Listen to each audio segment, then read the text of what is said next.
People love to say that there is no wrong way to use Notion. It's the all-in-one productivity app. You can do whatever you want. You can customize it to your heart's content. But to that I say, ha! And no, there actually are wrong ways to use Notion. And in today's video, we're gonna be covering my top 10 mistakes that beginners make when they start using this app. Now, this list is gonna be split between actual mistakes, things that you really should not do in your workspace, especially if you're working with other people, and some little known tips, tricks, and more efficient features that you just might not have heard of already. And because you haven't heard of those, maybe you're doing things in your workspace a bit more inconveniently and inefficiently than you otherwise could. I'm Thomas Frank, this is Thomas Frank Explains. Hit that subscribe button if you're interested in becoming a Notion expert, getting new build guides, tutorials, and free templates in the future. And beyond that, let's get into the video. So item number 1 on our list is not using your favorites bar here in the sidebar in Notion. I talked about the sidebar in other videos before, but the favorites is, well, pun intended, my favorite part of the sidebar. This is where I like to basically pin pages that I want to have really quick access to. And that includes things that I'm working on at the moment, like this very video right now, but also some more integral parts of my entire Notion system. So over here, you will see that I have, for instance, my Creator's Companion. This is my gigantic dashboard where I run all of the content planning for all my channels. In fact, you can use this if you go over to thomasjfrank.com/cc. It is a template you can download and use if you are a content creator. I've also got things like this dashboard here that I'm working on. And this will have access to inboxes for tasks and notes and all kinds of stuff. So by pinning these more central parts of my workspace, I have very quick access to them from my favorites bar. But there's another more advanced trick that I like to use with my favorites bar, and that is to use what I like to call a quick links page. So here I've got this page called quick links, which exists inside of my dashboard. And the only purpose of this page is to add link blocks to other pages inside my workspace. And that is because when you use a link to page block inside of Notion, it actually shows up inside your sidebar. So if I come over here and I toggle open my quick links page, I'm going to see everything that I've linked to inside the page itself. So for instance, if I add something by typing /link for that link to page block, and let's just say the top 10 Notion mistakes beginners make goes on there, you're going to see that it also pops up in the sidebar underneath quick links. So I use this to essentially keep my favorites bar really nice and clean. I can toggle this closed when I don't need it, which keeps my favorites bar from being super long. But then when I need access to maybe a slightly less frequently used page, like these ones here, I can just toggle open quick links and I have instant access to all those pages. Mistake number 2 is not using database templates. So you've probably seen databases in Notion before, but did you know that you can create templates that will auto-populate new pages with pretty much whatever content you want? Let me show you an example of that. I'm creating this little dashboard here called My Day, which is essentially a whiteboard in digital form for planning out your entire day. This is going to be part of a sort of ultimate productivity system that marries notes and tasks and all kinds of things like that. Stay tuned, that is coming out very, very soon. But over here, I've got this little section called Daily Journal. Maybe I want to have a page where I just do, some morning writing, but also plan out my day. I can add a new page to this database by clicking New, and I'm going to have a blank page. But you'll notice that I already have some database templates here, and these will automatically populate this blank page with content. So let's click Daily Note. And now we have some automatically populated content. Now I'm still gonna give this a title. You could set a specific title, but I wanna always give this a new title. I'm gonna call this February 8th. And thanks to my template, this is all ready to go. I've got a toggle here with my daily habits that I can check off. I've got another toggle with a synced block that links to this little today block here. And then I've got a couple of headings where I can write my morning pages and I can do a daily review. A couple more examples just to show you what else you could do with this. Let's go over to this book review here called The Deadline Effect, book I just read. I'm making a video on my main channel about it. And I've got this whole summary with a couple of different blocks in here. And what I can actually do inside of my book tracker is turn that into a database template. And now let me show you how you can actually create a database template. All you need to do is in any view of your database, go over to this little blue arrow here, and you see your templates. So I could create a new template, or I could go in and hit the 3-dot menu and edit this existing template. And you'll see at the top, you're editing a template in Books. So that's how you know you're editing a database template, which you can then apply to new pages. And I call that an instance of the template. So I can come down here and I can basically create a skeleton for my book summary. I might have an overall thoughts call out. I might have a main takeaways call out. And then I'm just going to give myself a little bit of a head start by creating a heading 2 for book notes and a heading for chapter 1. Now, this is a very simple example. I've got maybe 5 or 6 blocks in here, but you can take database templates much further if you want to. And for my final example, let's go over to Creator's Companion. I'm going to go over to my little demo area of it, and I will show you the database template we use for YouTube video projects when we are planning out our videos. And I'm just going to open up, let's see here. This one I think is pretty well filled out. How to stop feeling so tired when you wake up in the morning. And this is generated from a database template. So we have a project tasks area that brings in a link to database from our task database. We have an entire B-roll list. We have description, meta stuff. We have checklists. We have internal pages for scripts, research and notes, related content, topic validation. I can come in here and I can get all this cool stuff for validating my topic, for putting thumbnail drafts. You can create basically anything you want inside of Notion inside of database template, and that's going to give you essentially a head start whenever you start a new project. Going back to my channel page here, I can go down to this in progress ideas tracker, and let's click on this how to build self-discipline idea here. Currently, this is empty. So I can give you a perfect example of how this works. If I hit this Thomas Frank YouTube template button, and then all of this good stuff just automatically pops in, and the video project is completely ready to go. By the way, this is what is built into Creator's Companion. So if you are a YouTuber and you want to use the same system that I use, you can. Once again, thomasjfrank.com/cc. Mistake number 3 is trying to shove literally everything and the kitchen sink into a single dashboard page. Now, you have probably seen on like the Notion subreddit or on YouTube or on Twitter, people love to post these aesthetic dashboards that have literally everything pertaining to their life on a single page. And honestly, it makes me think of MSN.com or Yahoo.com way back in the early 2000s. They were these splash pages, these home pages for the internet that had all these widgets all over the place. And the idea was you have this single home page where you can get all the information you could want about pretty much anything from one spot. And you can do that in Notion. So I've got this in progress dashboard that I'm working on here.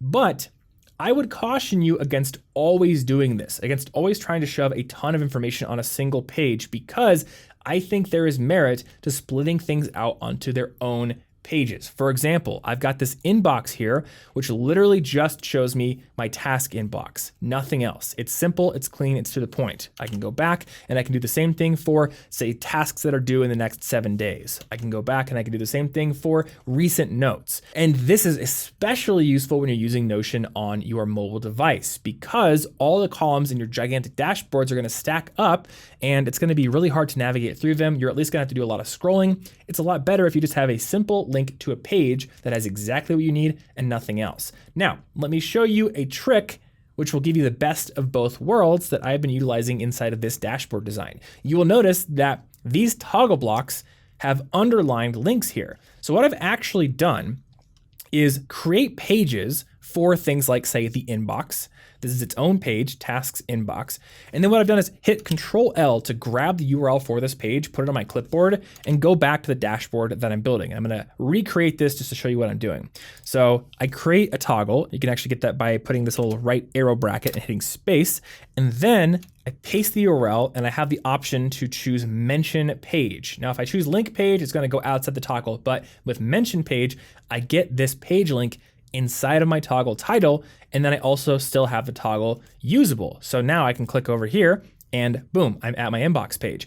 Now you will notice that I have put this database here inside what's called a synced block. Anything inside these red outlines here is called a synced block. I've got a whole video on it. I'll link to that in the description down below, but essentially I can paste this synced block to other places in my workspace, and I essentially have a window to that content from another location. So I'm going to do just that. I'm going to click on the edge of the synced block. I'm going to copy and sync. I'm going to go back, again, Control bracket to go back, and I'm going to paste my synced block inside of this toggle. So if I'm on desktop, if I have a ton of window space to work with, I can go ahead and toggle this open to show my inbox. I can toggle this open to show my recent notes. I can get this great, complex, useful dashboard to work with. But if I'm on my phone, I might not choose to untoggle those things. I might choose to just click into my inbox or maybe even favorite my inbox. That way I have an instant path to a much simpler view that is much more usable on that small constrained screen. Mistake number 4 is not learning the Markdown syntax and keyboard shortcuts that are built into Notion. Notion has a ton of these. If you want to navigate your workspace,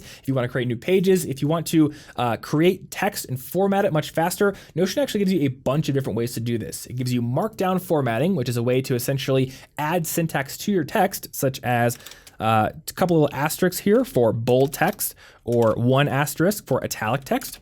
Or you can use regular keyboard shortcuts like Command or Control B to bold things like so.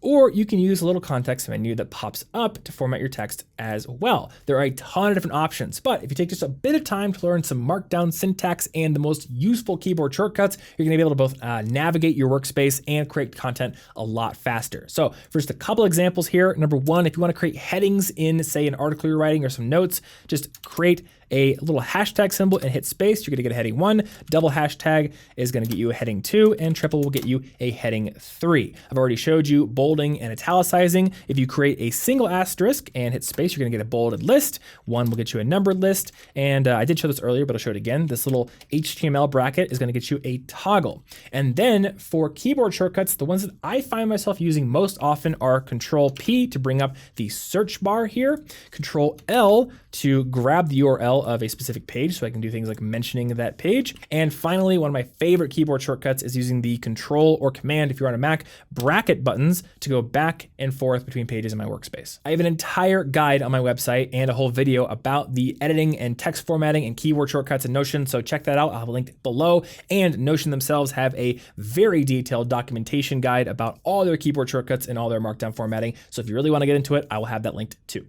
Mistake number 5, and this is a doozy, is allowing people to have too much access to your workspace. Now, Notion is a wonderful app for collaboration. If you've got a team, if you have collaborators, if you have people you're working on a project with, you might have to give them access to pages or databases, or maybe even your entire workspace so you can get your work done. Notion's great for that. But a lot of people I know have been burned by allowing people to have complete full access to their workspace, and then those people accidentally change properties in databases or delete properties or delete pages altogether. So learn the access and permissions controls that you have available to you on any page inside of Notion. You can go up here, you can click this share button, and you're gonna see what the permissions are. Number 1, you're gonna see if this page is shared to the web, and if so, you can open up these toggles here and see what people can do if they are not logged in, if they're part of the public. But more importantly and pertinent to your team, here you see which groups or people specifically in your workspace have access to this page and what level of access they have. So this page here, everyone at College Info Geek, which is my company, so pretty much everyone in the workspace has full access to this page, which may not be the best thing. So I could come down here and I could change it to can edit, but they couldn't share with other people. I could change it to can comment or can view, or take their access away altogether. And actually, as of last night, as I'm recording this video, Notion dropped a brand new feature, which I personally have been asking for. A lot of people have as well, and that pertains to how permissions work inside of databases. So I'm going to go down here to a little toggle called the brain in Creator's Companion, and I'm going to go to the master content tracker. This is an actual database, and here we see one more option for permission control. If I go up to the share menu, right now, everyone at College Info Geek has full access to this page, but I'm the only person who should be making actual changes to the database. I'm the only person who should be changing properties, deleting properties, adding new ones. No one else should be. So there's now an option where if I toggle this open, I can let everyone else edit the content, but not the database's views or structure. So if I choose this and restrict access, I now have full access, but everyone else on my team, they can add new rows, they can work on them, but they can't change the database. I highly recommend if you have people on your team who are non-Notion experts, who are not supposed to be administering your workspace, set this permission level for them and have you or other administrators be the only people who can actually change the databases themselves. Speaking of changes, mistake number 6 is making big changes to your workspace without telling your team or anyone else who relies on the pages and the configuration they were in before you made the change. I have made this mistake so many times. I get excited. It's, I don't know, an evening. I got a glass of whiskey. I'm making a few changes, making some upgrades, making Notion a lot better. But then I forget to tell my team, oh, hey, I completely changed how our knowledge base works. Or I made a brand new notes database and now everything's moved over there. And they don't know what's going on. And in my head, everything makes perfect sense. I've made this beautiful, elegant system, but I didn't teach my team how to use it. So if you are working with other people and you are going to make a change to your workspace, document that change and let them know. In fact, I would recommend even making maybe a Loom video or a screen recording showing them the changes you made and how to use the workspace now that you have changed it. Mistake number 7 is trying to reinvent every wheel with your workspace. Notion's greatest strength is also its greatest weakness, and that strength is you can pretty much do whatever you want. They give you these granular building blocks and you can use them to create your own complex systems. The problem comes when you're trying to make your own tools and also invent your own productivity methodology at the exact same time. Things get messy, and that's why people often quit Notion. That's why people often go back to tools that have a more rigid structure like Todoist or Evernote because they get overwhelmed with what they've created. They've created this Frankenstein's monster of a productivity tool for themselves. So I would urge you, when you're creating a system, like say this dashboard here, if you're gonna build new tools from scratch, maybe follow an existing methodology or philosophy and let it guide you while you craft these tools. So for example, this dashboard here integrates tasks, notes, projects. It is a pretty much all-in-one productivity system, and nobody has created this specific configuration of blocks inside of Notion before. And if I had tried to also invent my own methodology, I don't think I would ever get it done. So instead, I am essentially taking Tiago Forte's para methodology, the projects, areas, resources, archive philosophy to essentially guide me as I'm building this tool, which means that I have tasks and notes and they can live inside of projects, and then projects are inside themselves of areas. And so for example, I've got this music area and this will show me projects inside of the music area, but also notes inside of that area as well. The methodology, the para system, is helping me to design this tool. And once I've got the tool solidified, I might actually tweak the methodology. I might make my own changes to it, but I do think it's a good idea not to try to reinvent multiple wheels at the same time. Focus in on one area, make your tweaks there, and use tried and true systems everywhere else until you can then shift that focus. Mistake number 8 is importing thousands of notes from Evernote or another note-taking tool that Notion allows imports from, and then trying to organize them all at once. I do think this is a mistake, and it's something that I consciously decided not to do, even though I was using Evernote for more than a decade before I started using Notion. And Notion does give you this tool, right? We can go down here to this import area and we have the option to even get $5 in credit if we import from Evernote. We can import from Trello, Asana, all of these tools. And it's very tempting to do it, right? We kind of want to have all that stuff we created imported into the new system that we're now using. But I don't think it's a good idea. And I purposely decided not to do it when I switched over to Notion because I realized I have thousands of notes. And the harsh truth, and this is a harsh truth for a lot of you digital hoarders out there, the harsh truth is the vast majority of that material you're never going to need again. I am never going to need to go into my MIS 101 notes from November 30th, 2010 to learn about star and ring networks from that class. If I want to learn about those, I'm going to go on Wikipedia and I'm going to learn about them. I don't need those notes. So I'm going to leave them in Evernote. And I'm going to just create a brand new notes database in Notion. I'm going to start using it. I'm going to tweak it, and I'm going to have a manageable amount of material in there that is pertinent to my life right now. And then if I do need something from Evernote, I'm going to use the just-in-time method to go over to Evernote and get it. And I've done this several times. Sometimes I need a recipe from Evernote or something else. I will go in, I will copy the content of that note, and I'll create a brand new note in Notion inside of my organized, clean system because I now need it. By the way, my friend Tiago Forte agrees with me here. He is a heavy Evernote user, but he told me in a recent collab that I filmed in LA with him that he would do the exact same thing. Use the just-in-time methodology. Don't try to import years and years and years of stuff into a brand new system. By the way, that is going live on my channel, my main channel, later this month, so get subscribed to that channel if you are not already. Mistake number 9 is not using linked databases in your workspace. So you have probably used databases before, and maybe like me, you even have made multiple views of those databases. For example, I've got this B-roll database down here with a chrono view, which sorts by timestamp. I've also got this gather view, which sorts by tag, and all these different views. When I first started using Notion, this is all I used. I used databases and I would create different views and I would switch between them all the time. But then I learned about possibly Notion's best feature, which is the linked database. And what a linked database allows you to do is essentially create a brand new view of an existing database in a different spot in your workspace. And that view can have its own filter criteria, its own sort criteria, and you can hide and show properties differently in that view than you would in the original database. So let me show you how to create one. Type your / command and start typing linked to get create linked database, and then it will ask you to search for a database. I'm going to bring up the notes database that I'm working on my Ultimate Productivity System beta. And I'm going to get a database that looks pretty much like the original one. Once it pops in, it's going to have all the content, but this view is unique. I can tweak it to my heart's content and it's not going to change the actual database's view. So all this stuff is here. I've got title, I've got tags, I've got favorite. If I go back and I go and I turn all those properties off, I go into properties here and hide all, nothing is going to change about the original database.